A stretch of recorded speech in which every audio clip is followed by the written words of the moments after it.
Mechanism design. When I was at Northwestern University, John Ledyard, who will be the second speaker, and we met in a pub as graduate students, but we met at Northwestern University, and I got interested in mathematical economics, in addition to my work in mathematical astronomy. And through that, I met Leo Hurwitz, who is, in some sense, the father of mechanism design.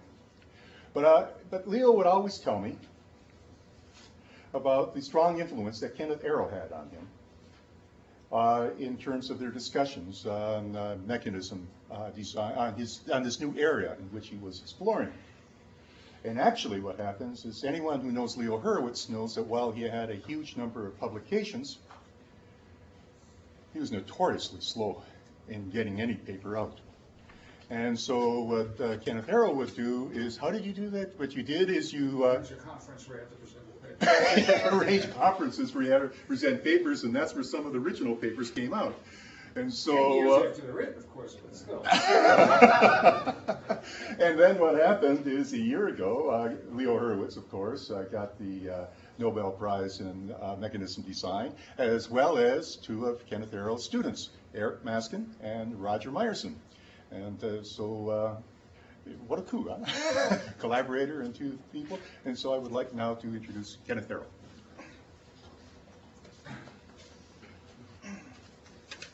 Pleasure coming here to Irvine. I've come a number of times. It's always been a center from an early stage, I think from its creation, a center of research in behavioral science, and especially and with a strong emphasis, with some emphasis varying over time, but never was always distinct emphasis on the use of mathematical and statistical methods in this.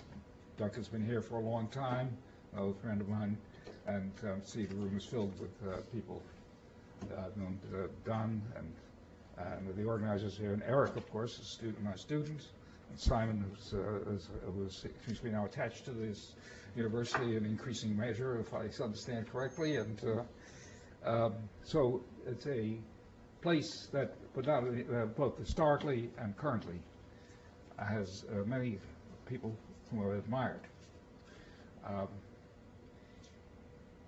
Now, as a result of various circumstances, I've been increasingly thrown in with people like Simon, who use terms like adaptive systems. This is mainly through the Santa Fe Institute, really. And we have a contrast. Now, in some ways, you have, on one hand, you have mechanism design. The other is you have got problems. You've got a world in which, speaking very vaguely, there are problems. There are things we wish were different. Right? I emphasize that immediately because it already shows there are value concepts hovering in the background here, and sometimes in the foreground. The idea is there's a general idea that there are systems which respond. Now, there's sort of two ways of coming at this. One is we want it to respond a certain way, and therefore we, and there are a lot of words here which need explanation, but almost every word I'm stating needs explanation. And the other hand is an idea, well, things go along, and they will be what they will be. The Bishop Berkeley, the famous 18th century philosopher, said something like, things are what they are and will be what they will be. Why should we wish them different? And there is this idea, there is one thing, it's certainly not represented in economics or decision theory, it's the opposite, but in history and literature, there's a kind of the laws of history.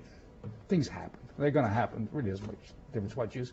But maybe you can make them a little easier. I don't know how many people today read Tolstoy's War and Peace. But the philosophy is very emphatic through the book. Luckily, it doesn't get in the way. It's a great novel anyway, in spite of this didactic quality. But he goes into the idea that essentially there is an inevitability to history where you can fight it, and that's costly, or you can adjust to it. So there is not as though there's no decision to be made.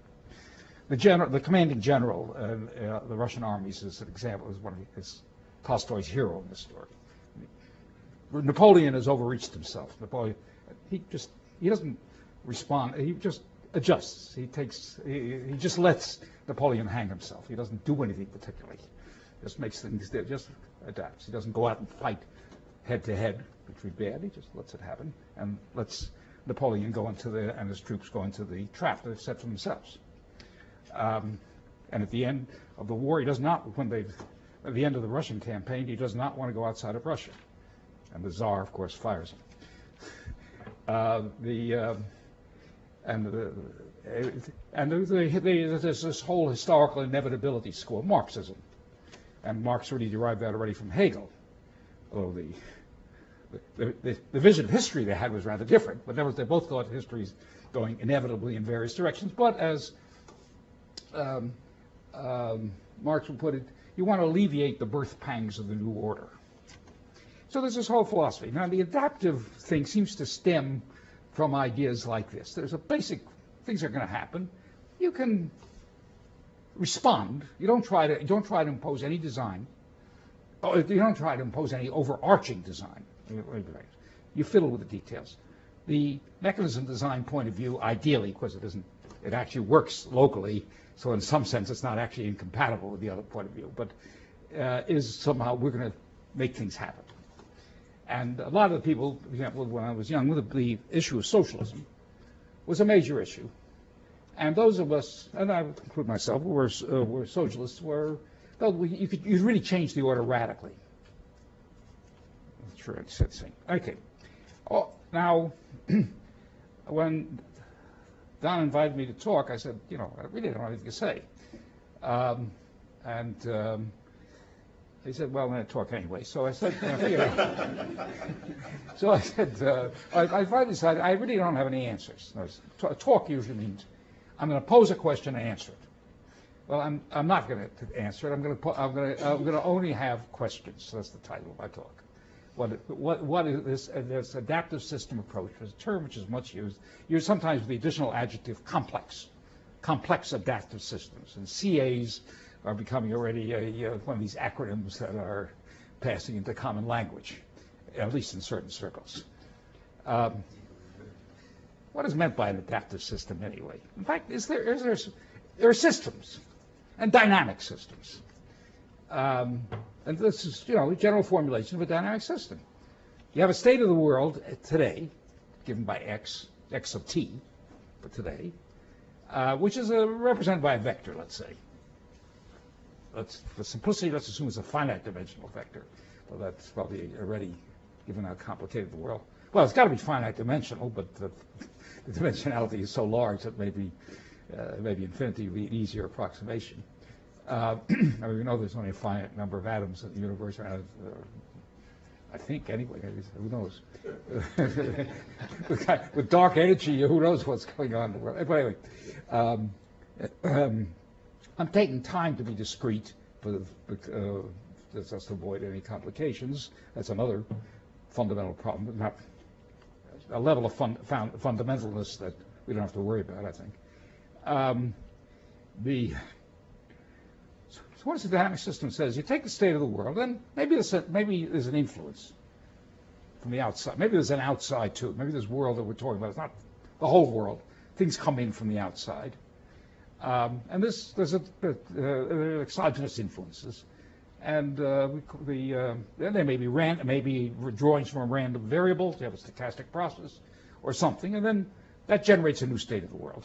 And then next time you repeat this process with xt replaced by xt plus 1, t plus 1 replaced by t plus 2, and so on.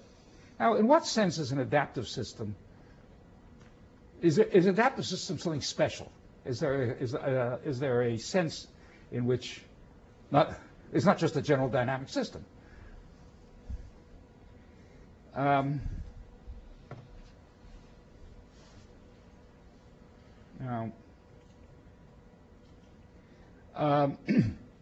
Well, one thing I do get a lot of things that which is a specialization is that there's a predominance of local effects. Local might not be geographically local, it might be some other sense, but there's somehow associated with any future component of the state of the world. The the things that enter into it are a really small subset of all the components.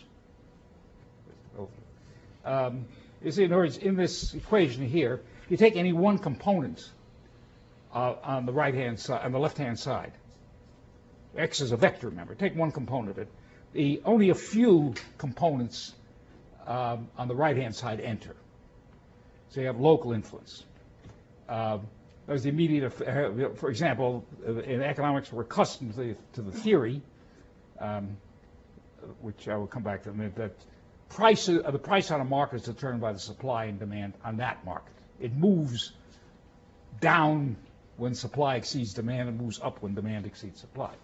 So that says that the only thing that matters for the movement of the price is the demand and supply on that market, and not on all other markets. Of course, the demand and supply depend on all the other prices, so eventually everything affects everything else, but the immediate effects are local. This, of course, has been, well, I won't go to the whole history of this, see, this is one of the arguments for a decentralized system of some kind, say for the capital system in particular, that the manufacturer or firm knows a great deal about that market, information which isn't available, say, to the central authorities. And that's where mechanism design in a way comes in, because of the information that's necessary. So the determinants of the action, I mean, you can only, obviously the only thing that can affect the information on a component I is the knowledge that's available about component I. And therefore, and that's presumably limited and it's different from different people. Now another thing, however, that the word adaptation, I think, can't help having a value-loaded concept. That's to say, we somehow think some states are better than others. You refer a rather extinction of a species. I mean, 0 is just another number. Let's see, if you have one of the variables is the number of members of a species, okay, it's 0. Maybe big, maybe small. Why are we concerned? I mean, as a statement, if all we're describing, one of the things you describe is extinction, let's say. Now, a lot of people are concerned about species biodiversity and so forth will say, no, we're worried about pandas or whatever. We feel, so there's already built in the idea that among these state variables, there's some kind of preference. Economists have traditionally represented preference by orderings. Perhaps that's too strong. We can argue about that. But there's something about a preference relationship among states. The word adaptation means something good is happening. Well, at some level, and to somebody, or to some valuer, by the way. Values implies a valuer. Now that's just a question. There's another concept which comes in here implicitly, and you can't help it, which is that among the variables there's some that you can control. I didn't say who you. I'm not saying for the moment who you is, or even whether it's capitalized or not. There's an idea that there's control. So the model becomes, in addition to the other variables, you have control variables. But that raises the question, who is the controller? I use the word Leviathan. I've put many referred to Thomas Hobbes. Hobbes really instituted, in many ways, modern political theory by asking, why is there authority? Why do we have governmental authority? That's what he meant by Leviathan. You remember Leviathan is a biblical, it's in the book of Job, in case you don't remember, this monster, sort of like a whale, clearly something resembling a whale from the description, an ocean-going spirit of some kind. Why do you have things? Well, if you remember, the argument of Hobbes was that if you don't have government, people live by themselves. There's a life in nature. And man in nature, life of man in nature is poor, nasty, brutish, and short, in the famous Hobbes' famous phrase. And he argued, therefore, that men institute authority and submit voluntarily to authority because they're all better off. Essentially, it's a Pareto improvement over the state of nature. There's a value to the social contract. Now, there's a big jump from the first statement to the second statement, by the way. One problem is there are lots of institutional arrangements. To Hobbes, this was an argument for absolute monarchy. John Locke, 50 years later, was an argument for a government in which the governed are represented, on the grounds they wouldn't voluntarily give up, using the same logic. I mean, he was influenced by Hobbes, he was taking over from Hobbes. He comes to quite a different conclusion, because the argument is that the governed have to have power, because otherwise they wouldn't accept the idea of government. Now this, however, and of course you can have the Federal Reserve Board, which has central banks, and this is only a product of the last 20 years or 25 years. Many places in the world have been given autonomous authority within a very limited field. There are things basically setting interest rates, controlling the money supply. This independence is well, there was always some kind of autonomy. This is a fairly recent development. So Federal Reserve or the European Central Bank or similar institutions. Congress, would be the sort of John Locke idea. United Nations, is that a controller? Well, it pretty clearly doesn't control too well. But one of the questions that rises here is the controller one of the agents, is the behavior of the controller, let me put it this way, one of the things that is explained by the system. Is the controller really independent of the system? Now, this leads to the foundations of game theory. And I'm just asking, since I'm only asking questions, not giving answers. When I first read Phenomenon Morgenstern, and this is, as you know, a long, long time ago, probably about 1945, struck me, well, first about cooperative games. You have this idea that people make agreements which are Pareto dominating or Pareto improving or Pareto dominant. No, Pareto optimal, as a matter of fact. So that's one of the restrictions. And then they had various criteria, what kind of stability criteria such as solutions should satisfy. The particular theory has gone out of use. But one of the questions is, supposing you had an agreement, why is it enforced? And something struck me, if the outcome of a cooperative game is a Pareto optimal situation, why do we ever have a strike? Well, then I reassured myself by looking up the statistics and realizing, in spite of all the publicity about strikes, the time actually lost was really very small. So there really wasn't a bad. Well, I thought, the theory has something there. Then I thought about war. Now, war is a negative-sum game.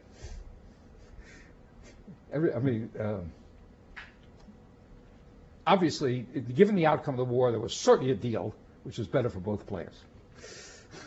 The loser might not have had such would save, even if in the end the terms were the same, the loser would at least save all the destruction.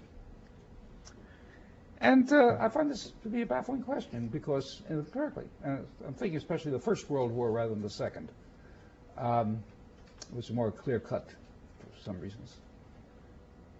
Why did the war break out? It was very destructive. In fact, it ended in the political destruction of the rulers on the losing and some on the winning side, as a matter of fact. And the winners were not in great. Say the United Kingdom or France were in pretty bad shape too. They had lost a lot of people. They had the economics the economies were, particularly in Great Britain, were bad. There were a lot of problems, but in particular, a lot of people got killed. A very substantial fraction of a generation. And of course, there was the destruction of material and so forth. Even as far away as Australia, they will never celebrate anything relating to Winston Churchill, because he sent Australians and New Zealand soldiers into a very disastrous campaign against the Turks. And to this day, Churchill will not be recognized in Australia. Now, so now, okay, you could say, well, After all, who knew what the outcome was? We start with uncertainty. When you have uncertainty, people can have different estimates of the probabilities. Everybody's a little overconfident. That's not quite actually in the rational theory would already make that difficult, but let's say that's, for various reasons, it's true.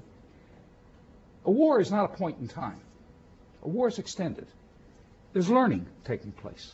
After 6 months, it must have been obvious to everybody that the war wasn't going to be won easily. Even if you still thought you were going to win, it wasn't going to be easy.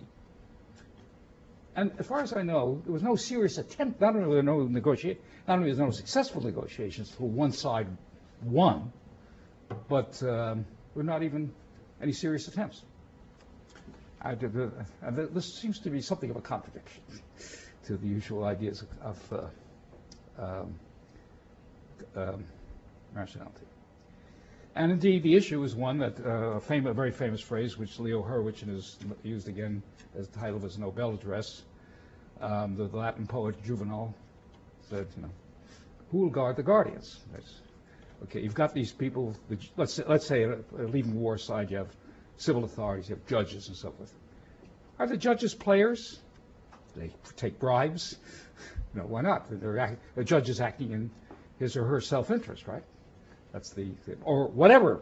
And self-interest might be altruistic, but it's some kind of motivation. So I just raised this. This is one of the questions I'm raising, not an answer.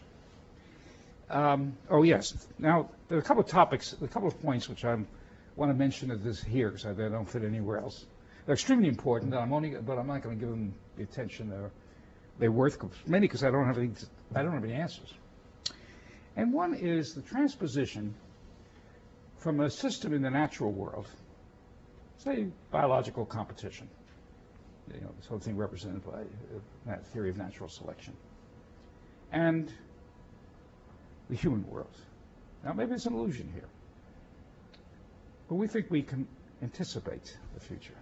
In other words, these X's next time, these are the result of decisions. Decisions are made not merely as a mechanical response to the state of the world, but involve a projection of future states, a belief system. There is some purposive action. That's what we usually postulate, that individuals are acting purposively. I'm avoiding the word rational, though that's the way we usually formulate it in terms of rationality with all sorts of whatever. But even if you don't want to relax that, it's purposive. And purpose implies some reference to the future. In Hamlet, or at least in a scene which occurs in some of the printed copies of Hamlet, though not in the folio, but it's probably almost surely Shakespearean. Hamlet says something like the following. I didn't look up to get the right quote. We were not given that godlike reason, looking before and after, to fasten us unused, not to be used. In other words, man's reason includes looking at the past for lessons and looking at and projecting it to the future. It's true that elsewhere in Hamlet he says there's a destiny that shapes our ends, rough hew it as we may. So it's a little more like the historical inevitability theory. But the idea, anyway, we certainly, a lot of our theories are based on the idea of both our descriptive theories and our normative theories, mechanism designs and the like, are based on the idea that people anticipate certain quantities. They say, we do this, this will happen. Now, when I was young, I was trying to construct at one point a everybody's constructing macroeconometric models. Tinbergen's League of Nations model was the great exemplar for people like me. And I was trying, and then the question, and then of course I was well aware of the idea of things like investment were going to be based on expectations. That's pretty obvious. It doesn't take, I don't think it was. But then I thought, well, expectations, how can the future determine the present? Well, the answer was, the expectations were based on information available today. Therefore, you can always reduce it to a descriptive model where the expectations themselves are replaced by some kind of functions of the current state of the world. And therefore, you could sort of always regard it as recursive, a recursive system. But how you do that is clearly, anyway, I mean, that satisfied me at the time. It doesn't satisfy me so much today as it did that. I didn't get anywhere anyway, but that's one of the many research ideas I had. But I was worried about this question of expectation. I thought, well, maybe it really can't. You can't literally have it. I should mention, by the way, this is a free a little bit of association. Among my other interests was inventory theory, and so I followed the literature. And there was a scholar, Michael Lovell, wrote a paper on inventory theory, more or less a more Keynesian kind of thing, so everything was quantities rather than prices. But and he's had essentially people, the manufacturer, let's say, wants to build up a stock of raw materials, which is, or a stock of finished product, which is some fraction of future sales. And he has a certain amount on hand. He has a prediction of future sales. He has an expected future sales. Therefore, he produces enough to meet this requirement. Then the question was, of course, it's future sales. So it's really expected sales. Therefore, so he has to have another equation to determine expectations. He tried different things, and finally he tried one. Expected sales are the sales that actually take place. This fitted better than any other hypothesis. Now, you look at this thing and say, how could this be? The future is, after all, unknown. You have to form an expectation. Of course, one way out of it is to argue that the manufacturer knew a great deal more than the econometrician knew. He had a lot of other data. And therefore, he was making a projection based on data unobservable to the econometrician, who could only do things like saying, well, I predict that tomorrow's sales are the same as today's sales, or something like that, or some generalization of that. And that really, it wasn't that he predicted, but it means that there's a lot more than the analyst can take care of. Is that, I just want to check for its way. There's another thing, Howard, which comes out of this future-looking, which is implicit in what I'm saying. Supposing you assume that somehow the behavior of the agents in the system is governed by these expectations.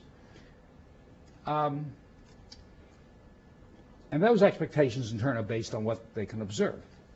But what they can observe is not necessarily a datum.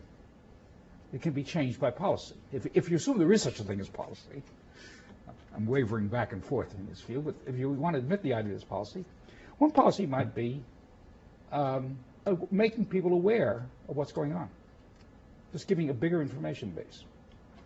It's the sort of thing that's sometimes referred to as transparency. For example, one of the things that seemed to have been unknown before the recent crash was that the credit swap market had $47 trillion securities. Now, I think without knowing any detailed knowledge of the mechanisms and modeling the mechanisms, you would worry in an economy with a GDP of $13 trillion that there was $47 trillion of anything. There was not a potential. One would be tempted to think, if you saw that number, you would think there would be a problem here somehow. There is the question, and one of the really interesting questions is the question of monitoring. In other words, whether just making people. Part of the reason for this is the following. Suppose you have any kind of modeling. So this is a little outside this area, but the modeling itself is imperfect. We know that. You can't be sure the model is right ever, whether it's in biology or in economics, or in meteorology, to take something that I know more about.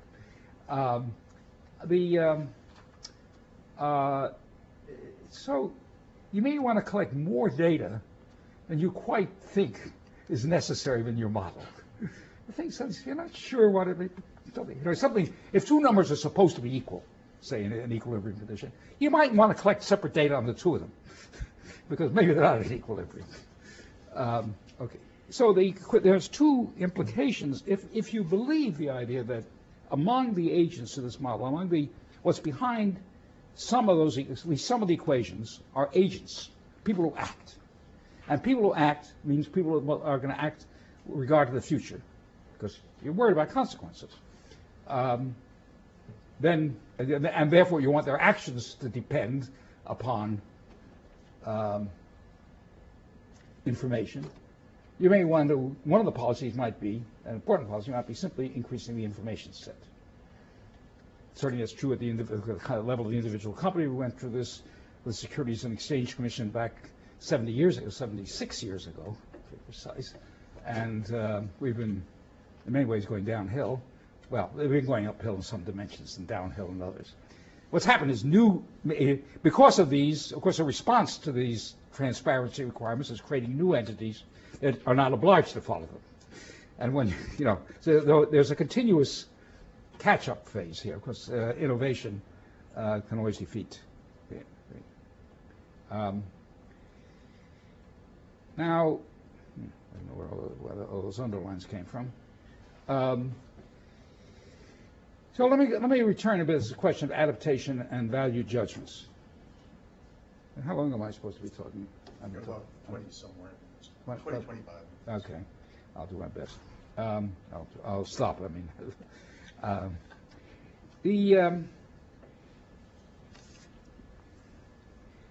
if you take where this adaptive system, I think, idea has had its biggest development, it's been, of course, in biological models, predator-prey relationships, natural selection, and the course of evolution.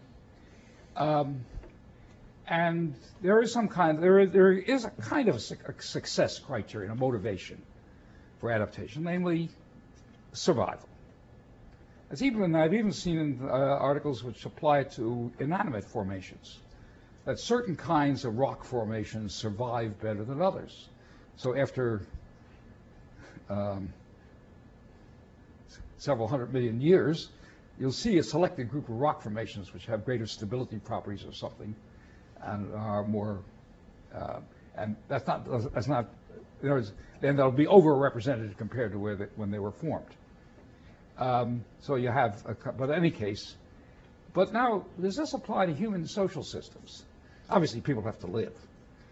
But when you get beyond that, and so there is undoubtedly a selection element involving, there can be no question of a selection element. But then the question is, are there other, and this is, we just get this thing, we have a number of human phenomena. If you look around you, you think survival is not really, in the United States, is not basically an issue. Now, you would expect, therefore, the usual view is that survival here means that those with the elements with the highest reproductive rate of reproduction will dominate. Now, certainly, the history of the world is that if domination means political domination, it's certainly not been. That's certainly not at all been the case. Very, very much the contrary. In modern times, at any rate. I mean modern. I mean even for the last several millennia, not just modern as we narrowly define it. When we talk about the GDP and when China's boasting about its 11% rate, they're talking about essentially today, or at least in the future, increased consumption, not survival in any sense of the word, in any ordinary biological sense of the word. And there are other criteria of success. So these are things that seem to be aimed for at the individual level and at the collective level to some extent. And they are evaluative and normative. Now, they certainly apply to subsets of the equations of the dynamic system. Maybe you think, let's say, of an individual is choosing to invest or not to invest, or what kinds of things to consume and so forth. Those decisions are made by a single individual, and there are maybe several equations relating to that. So they apply normative. Now, there's a sense in which the whole system is adaptive. I think even evolutionary biologists were of the question, well, is evolution an adaptive system in some sense? It's a system. I mean, things happen. We've gone from one kind of a creature to another kind of creature, and some kinds of genotypes have disappeared, and others have grown, but sometimes they've grown and then disappeared, like dinosaurs. So we have a problem.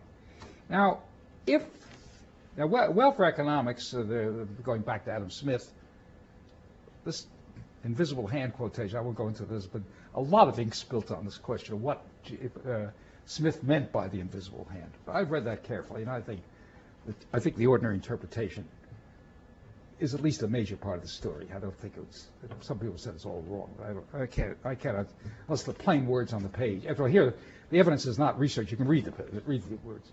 That, in some sense, there's a certain sense in which a competitive world, and that is very important in such. I don't want to go into what competition and the absence of increasing returns and convexity conditions and all that.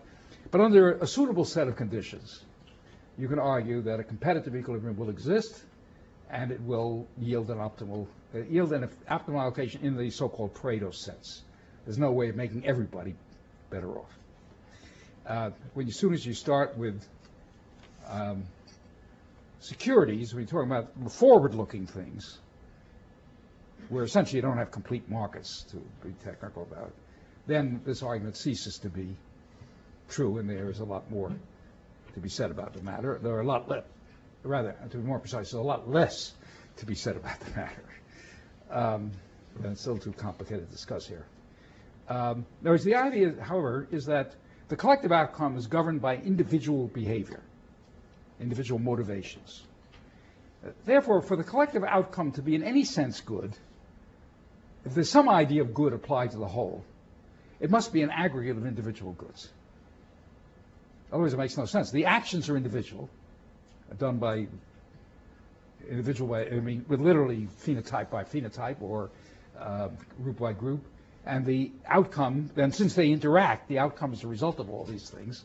I mean, like you can have an ecosystem with a number of species, you know, eating each other and plants growing and, you know, the usual story, the trophic chain. And there's a question, what do you mean by good? What do you mean by saying one ecosystem is more successful than another? Well, I'll let Simon comment on that when he has a chance. But you know, sometimes I see biomass used as the criterion. You know, for example, if you ask, should you have monocrop, you know, plant a crop uniformly or have mixed crops, you get arguments as to which gives you the highest monoculture.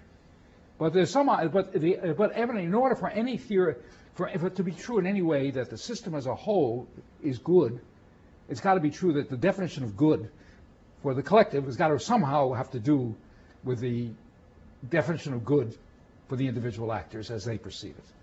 Otherwise, there's no reason why there should be any connection at all.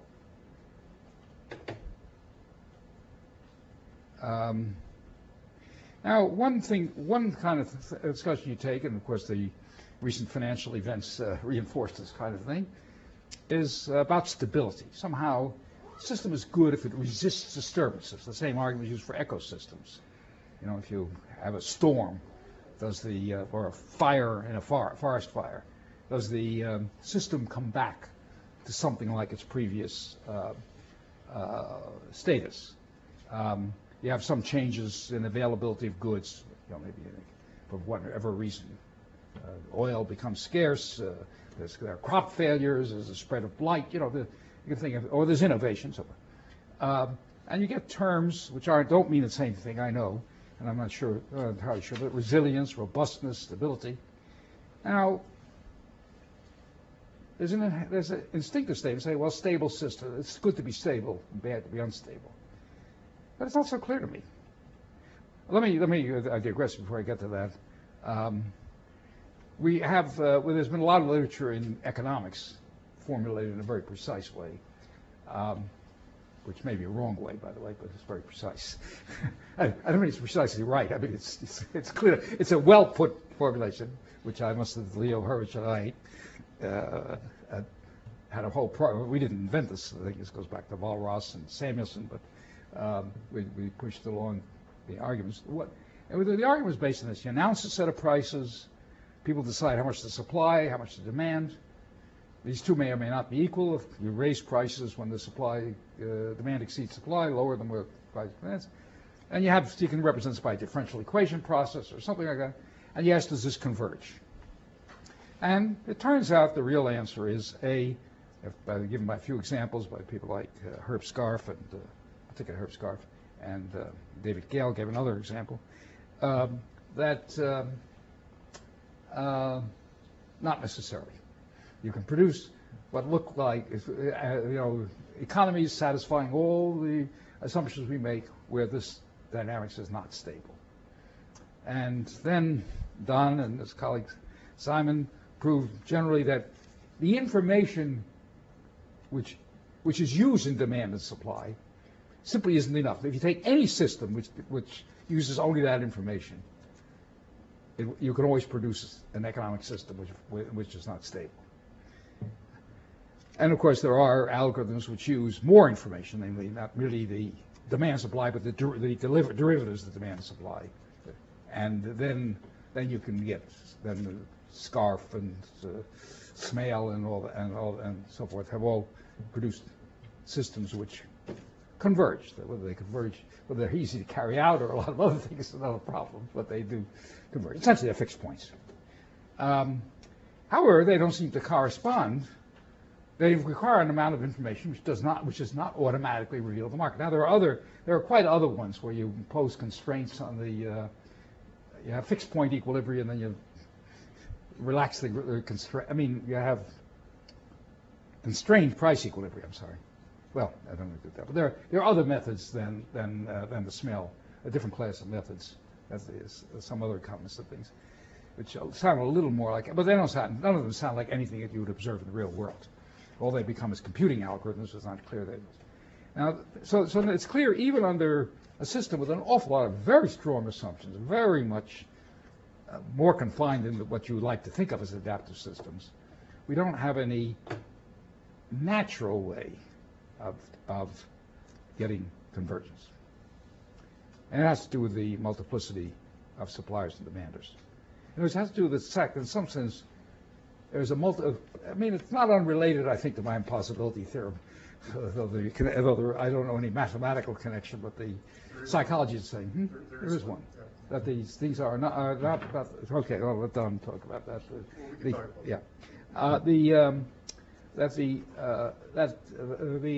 The fact there isn't that people are not maximizing the same criterion is the problem. Now, we usually cite the word adaptive system is frequently, or one of its prime examples is the idea of evolution, of biological evolution. Let me quote something from Tennyson, which Simon has heard before, and this was written in 1847, 11 years before The Origin of Species, I want to point out to you. Nature lends such evil dreams, so careful of the type means species, essentially, so careful of the type she seems, so careless of the single life. That is that what survives may be species, but in the process of this, lots of individuals die. But then he goes even further. Quotes himself, so careful of the type, but no, from scarped cliff and quarried stone. This refers to the fossils being, the early 19th century was a big period where people were discovering fossils. I mean, of course, they hadn't discovered before, but certainly the early 19th century was a period when people were digging fossils out of things and discovering the dinosaur and things, the existence of dinosaurs and things like that. So it was clear that species had existed, and which were no longer in existence today. She cries, she being nature, 1,000 types and 1,000 species are gone. I care for nothing. All shall go. So in other words, this was a very pessimistic piece, and it was the impact of science on faith. Part of the problem was the destruction of religious faith, because the literal belief in the Bible, a little belief in the Genesis story, was obviously subverted by all of this. But Tennyson, in this, it's in memoriam. It's a very long poem. This is only part of it. Was very up on this, and it's clear that he was not very happy with this. But nevertheless, in effect, nature has no purpose. Is not adapting to anything. We know evolution is, you have a tree, the usual representation of life as a tree, of species as a tree, what we know is we have a bunch of surviving leaves. Well, we've achieved the surviving leaves. Now, there's a tendency to say we got up to man, but of course, as many people have pointed out, there are lots of leaves on the tree. We're just one of the leaves, one of the final branches of the tree. And obviously, we tend to the view that if it got to us, it must be good. But somebody more cosmically might not quite agree with that. Now, there's a parallel here with economic growth. What we're increasingly recognizing, and certainly over the past few hundred years, but I think my own view is that there's a lot more to it than that, but it's certainly vastly accelerated, is that we have continuous change. We have evolution. We have destruction. This is the term creative destruction, which Schumpeter made so famous. We keep on having new things develop. Now, as I said, I think we've always had it, but the rate has gone up enormously. Right? There's a view frequently expressed even today by a lot of writers that the average person in 1700 is, as was sort of about like the average Roman, or maybe the average person in the Dark Ages, say, take something which we usually think of as worse, about 1000 AD.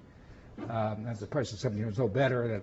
Everybody agrees there were technological changes in this period. There was the stirrup and the yoke for oxen and the gunpowder, and the thing that my favorite is clocks. I think a clock is one of the most amazing inventions in the history of mankind because it's totally counterintuitive. Time is continuous.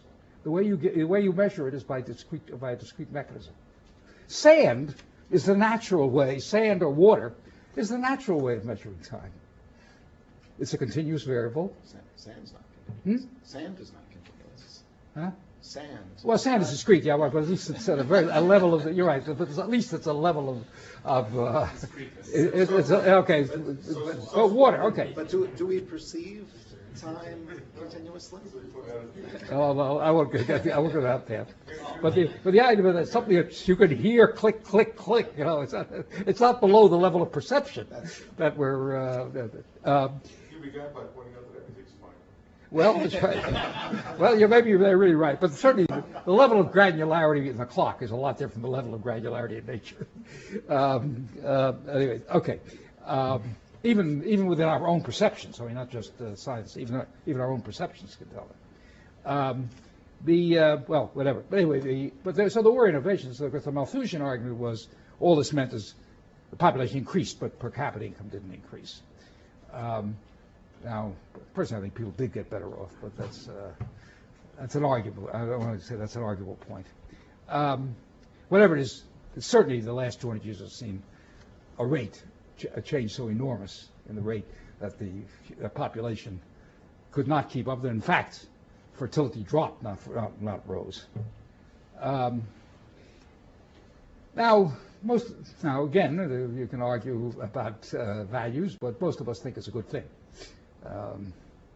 We wouldn't be here, of course, if it weren't for that. Wouldn't be here because we couldn't have gotten here.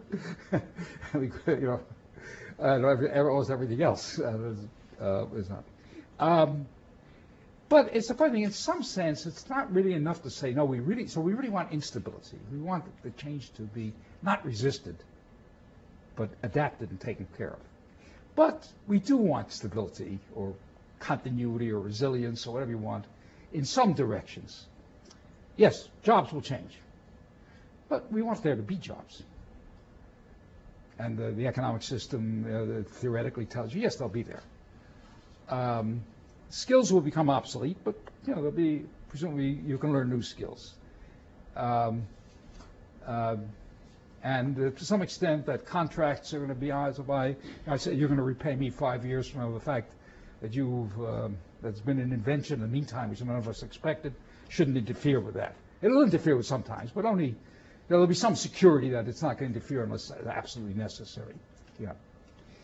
So I'm saying this kind of concept that resilience and so forth are absolute criteria, I think is one. Finally, let me conclude simply because I'm running out of time and just running out of all the thoughts I've written down, but you can go on forever on this. One particular aspect of robustness that's frequently cited is you can achieve robustness by modularity. Separate the systems, having them link in only a few places, and you can sort of cut those places and prevent fusion. Let's say the spread of a disease, for example. You have quarantines, you have, you say we're not going to send, not a lot of airplanes land in Toronto, and when it's the SARS epidemic, and so forth and so on. So we have now, one of the economic equivalents might be protectionism, and also restrictions on capital flows, which may be more important, as I mentioned explicitly. Presumably the Icelandic banks and this town in Norway that went broke because they invested in mortgage-backed securities would be spared disaster if somehow those countries said, no, you're only borrowing within the country. Well, okay, that is a way of achieving modularity. And indeed, if you take the interwar period, that was highly characteristic. Trade between World War I and World War II from 1918 to 1939 was very much restricted, and capital movements both were very much restricted compared with what they had been before the First World War. And most people think, and taking an extreme version, in 1930 the United States passed a tariff which amounted to an average tariff of 45% on imports. I will tell you that every member of the American Economic Association, with one exception, signed a statement to the President Hoover urging him to veto the bill. So the economists then were that's a standard. I mean, the economists are free traders, regardless of anything else. I mean, not all, but now there's a traditional argument, of course, that free trade permits a better utilization of resources. There's a newer argument, which has been given a lot of stress, that in some sense free trade permits the exchange of ideas.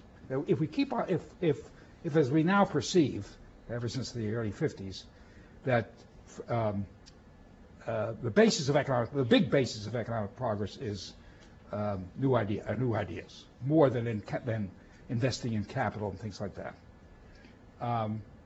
Then one of the things you would like is new ideas to spread rapidly. And there is lots of evidence that opening up the barriers to trade and also to capital flows is a way of encouraging the spread of ideas. Now this means, of course, that if the ideas come from an advanced country, this may actually weaken at least the relative standing of that country, of the United States, let's say, compared to other countries.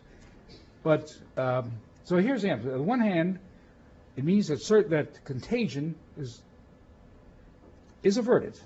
It can be reduced anyway. Let's say there's an economic failure in the developing country, which has happened quite a bit, not in the 19th century, from the 19th century on, including the United States defaulting on many debts to Europeans.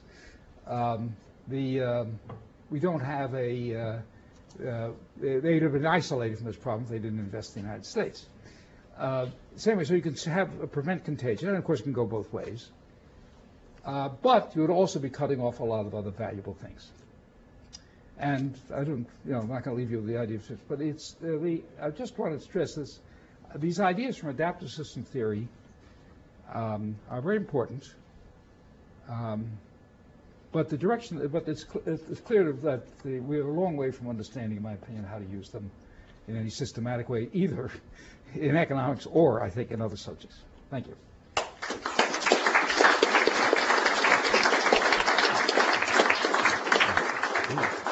Several people here from different disciplines that he touched on, philosophy, biology, ecology. Why don't we start with you, son? Question? Ken, one of the fundamental aspects of what, and you touched on it a lot, it was a wonderful lecture, of complex adaptive systems is that the notion of adaptation is something, it's not the whole system that's adapting, but there are adaptive elements inside. You talked about the fact that if you make certain elements of the system transparent, something else will pop up to go around it. So that's the adaptive feature. So in that sense, certainly for an evolutionary biologist, there isn't really any sense in which it's good for the system and maybe not good for anything. And the points you touched on at the end, which is the conflict between robustness and the absence of robustness is sometimes represented by the fact that you achieve robustness of those sorts of macroscopic things you talked about by not having robustness in other elements, so that you can have this adaptive feature. And indeed, this comes up in evolutionary theory all the time. One of the issues is the trade-off between it's a discounting issue between current, if you will, optimization or current improvement and long-term costs. So, for example, if you become more and more adapted to the present set of conditions, that indeed may be at the cost of your ability to respond on a longer time scale to other sets of issues. It's often what in control theory people call robust yet fragile. John Doyle talks about this a lot, that the more you, there's like a conservation principle. The more you adapt to present conditions, the less you are able to deal with the longer term. So there is this. That's good. That's right. Yeah. Yeah. So I don't see any. The conflicts that you raise, I don't think are conflicts in the definition, but the fact that the system has to be looked at different scales and. Yeah. I think I couldn't disagree. I love this. Yes. So a lot of this talk has been about defining. A little louder, please. Sure. I'm sorry, you want me to Just stand up and stand up? Okay. Yes. Well, a lot of it has been concerning the definition of good adaptation and what constitutes good adaptation. So there's a physics idea that I think might fit into this, but I'm not a physicist myself, and I'm not an expert. Perhaps Don Sorry, and I think Rain was around and taking care of somewhere. But perhaps a system you could define good adaptation, or something that is a good adaptation, or a system that is adapting well, as something that is or reducing the amount of entropy in the system. So entropy or entropy minimization as a so one adaptation is a better adaptation than another adaptation. Reduces the amount of entropy. And I don't know if there's areas that where this could happen that run counter to our intuitive understanding of what good adaptation, or you can get comments. I think my knowledge of every now and then I read an article which tries to apply entropy in economics, and I don't really quite grasp it. I don't know enough about entropy. I hope there's a physicist here who can comment to help, because you want more organization, if I understand the meaning of entropy.